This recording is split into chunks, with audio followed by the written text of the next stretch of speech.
നിങ്ങളുടെ ഫേവറേറ്റ് സീരിയലുകൾ ടിവിയിൽ വരുന്നതിന് മുൻപേ സൺ നെക്സ്റ്റ് ആപ്പിൽ കാണാം. ഇനി എല്ലാവർക്കും മുൻപേ കാണൂ. ഇപ്പോൾ തന്നെ സൺ നെക്സ്റ്റ് ആപ്പ് ഡൗൺലോഡ് ചെയ്ത് സബ്സ്ക്രൈബ് ചെയ്യൂ. എന്നാ പിന്നെ താങ്കൾ പാറാവുകാരനെ തന്നെ കേസന്വേഷണത്തെ ചുമതല ഏൽപ്പിക്കൂ. താനെന്തോടോ വെല്ലുവിളിക്കണോ? സർ, ഞാനും താങ്കൾ പഠിച്ച പുസ്തകങ്ങൾ രണ്ടാ. അതുകൊണ്ടാ ഇതിനൊരു വെല്ലുവിളിയായിട്ട് താങ്കൾക്ക് തോന്നുന്നത്.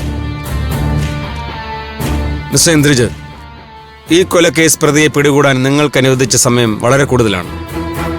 ഇപ്പോഴും പ്രതിയെ കിട്ടിയില്ല എന്ന് പറഞ്ഞാൽ ഇറ്റ്സ് എ ഷെയിം. എത്രയോ പിടികിട്ട പുള്ളികളെ കിട്ടാനുണ്ട് സർ. അതിലും വലിയ നാണക്കേടൊന്നും ഈ കേസിലില്ല. അതെ, താൻ കൂടുതൽ സംസാരിക്കണ്ട. 2 ദിവസത്തിനും ക്യാബിനറ്റ് മീറ്റ് ഉണ്ടാവും. പ്രതി അറസ്റ്റ് ചെയ്യപ്പെട്ടു എന്ന് എനിക്ക് എവിടെ പറയേണ്ടി വരണം? If that doesn't happen, we can't promise you what will happen to you. നിങ്ങൾക്ക് പിന്നീട് ഈ ചുമതല ഉണ്ടാവില്ല. കേസിന്റെ ചുമതല മാത്രമല്ല, സർവീസിൽ നിന്നും നിങ്ങളെ മാറ്റി നിർത്തേണ്ടി വരും. അതിന് താങ്കളല്ലേ Shut up. You don't have to talk anymore. You may leave now. Sir.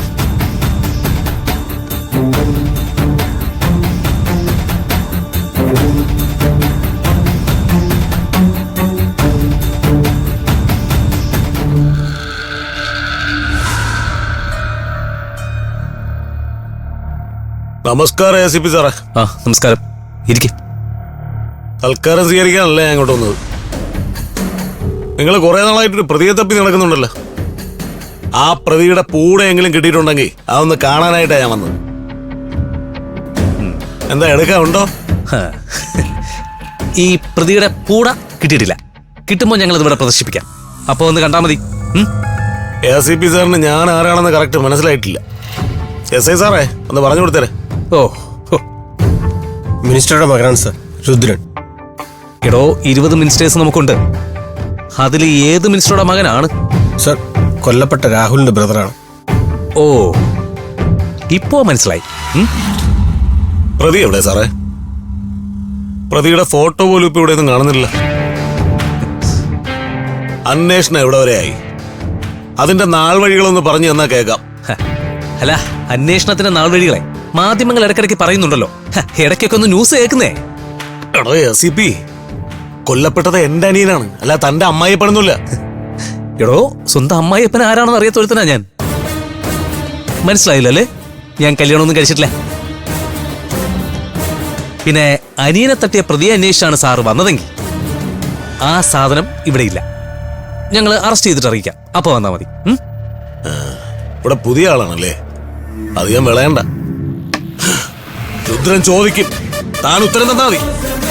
ആ പ്രതി പോലീസിന്റെ മൂക്കിന്റെ മുന്നിൽ കൂടി സ്വൈര്യ വിഹാരം നടത്തുന്നുണ്ടല്ലോ. താൻ എന്താണോ പിടിക്കാത്ത?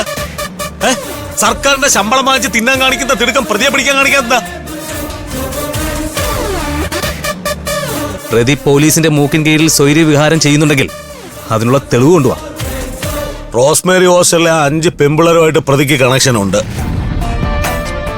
അവൻ ഇടയ്ക്കിടയ്ക്ക് ആ ഹോസ്റ്റലിൽ അവരെ കാണാൻ പോകുന്നുണ്ട്. 5 സുന്ദരിമാരിൽ ഒരാളുടെ രഹസ്യ കാമുകനാണ് അവൻ. മാനം മര്യാദയ്ക്ക് നടക്കുന്ന പെൺകുട്ടികളെ പറ്റി അനാവശ്യം പറയരുത്.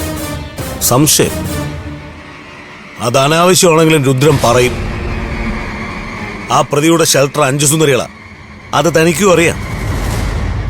താനും പ്രതിയെ സംരക്ഷിക്കുകയാണല്ലേ? ആ പ്രതി എനിക്ക് വേണം. അവനെ താൻ പിടികൂടിയില്ലെങ്കിൽ തന്റെ പിടിവള്ളി പൊട്ടിപ്പോവും. താനെന്താ ഭീഷണിപ്പെടുത്തുകയാണോ? തന്റെ അനിയനെ കൊന്നവനെ പിടിക്കുക മാത്രമല്ല പോലീസിന്റെ ജോലി. പ്രതിയെ പിടിച്ചില്ലെങ്കിൽ താൻ എന്നെ ഡിസ്മിസ് ചെയ്യൂ. എന്നാലത് ചെയ്. അത് കഴിഞ്ഞ് പ്രതിയെ പിടിക്കാം. എന്റെ അനിയൻ പോയതിന്റെ വേദന തനിക്കറിയില്ലൂടെ ACP. പ്രതിയെ പൊക്കാൻ പോലീസിന് കഴിഞ്ഞില്ലെങ്കിൽ ഞങ്ങൾ അവനെ പൊക്കും. തന്റെ മുന്നിൽ കൊണ്ടിട്ട് വരും. പിന്നെ തന്റെ തലയിൽ തൊപ്പി ഉണ്ടാവില്ല.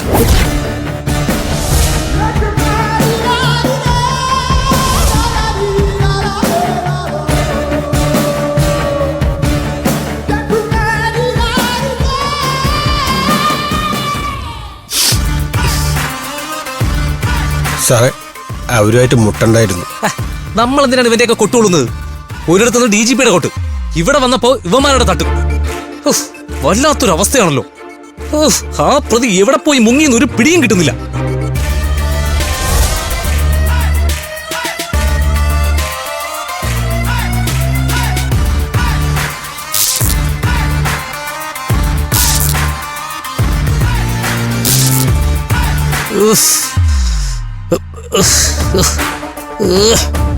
എന്താ സാർ എന്ത് പറ്റി? എന്താന്നറിയില്ല, പെട്ടെന്ന് തലയിലൊരു മിന്നിപ്പിടുത്തം പോലെ ഒരു തലവേദന. ഹോസ്പിറ്റലിൽ പോണോ സാർ? വേണ്ട, താമ്പയ്ക്കോ. എന്നാ സാർ റെസ്റ്റ് എടുക്കും.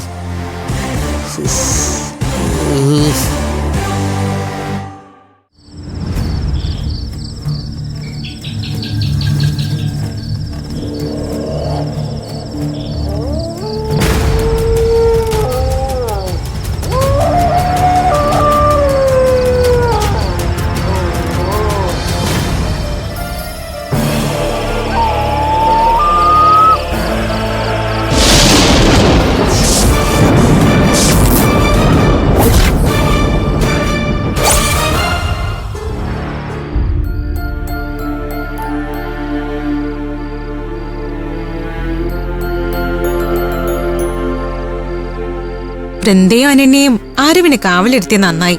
അല്ലെങ്കിൽ അവൻ പുറത്തിറങ്ങി നടന്ന ആകെ പ്രശ്നമായനെ. അവൻ എന്തോ ഒരു പ്രത്യേക കഴിവുണ്ട്. എന്ത് കഴിവ്? മാജിക് കാണിച്ചാണോ കഴിവ്? പിന്നില്ലേ, അതുകൊണ്ടല്ലേ നിധിച്ചിയുടെ ഫോൺ അനുവിന്റെ പോക്കറ്റിൽ നിന്ന് എടുത്തത്. അത് അവന്റെ കഴിവ് തന്നെയാ.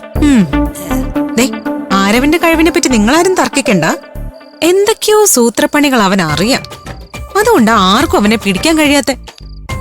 എന്നാലും അതെന്ത് സൂത്രപ്പണി?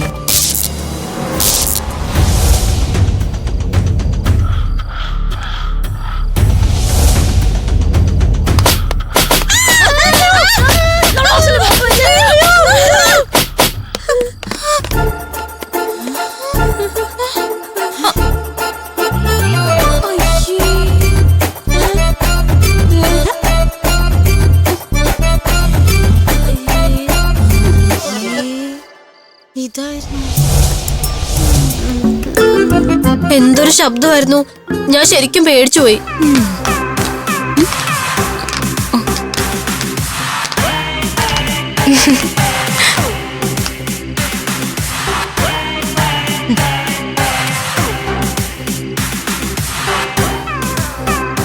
എന്ത് വാടി, തലയ്ക്ക് മുകളിൽ 4-5 ബലൂണുകൾ പൊട്ടിത്തെറിച്ചപ്പോ പേടിച്ചു പോയോ? ബലൂൺ പൊട്ടിയപ്പോ ബോംബാണെന്ന് കരുതിയോ?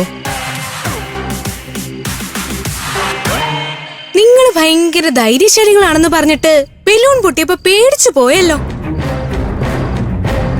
പൊട്ടാസ് പൊട്ടിയ പേടിച്ച് നിലവിളിക്കുന്ന നിന്റെയൊക്കെ ധൈര്യം ഇത്രേ ഉള്ളോ? മേഘയുടെ പേടിച്ച മുഖം കണ്ടിട്ടേ എനിക്ക് ചിരിക്കാനാ തോന്നിയത്.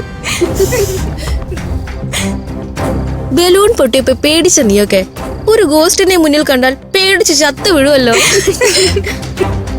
നിങ്ങളാണോ 5 സുന്ദരികള്? നിങ്ങൾ 5 സുന്ദരികളല്ല, 5 പൂച്ച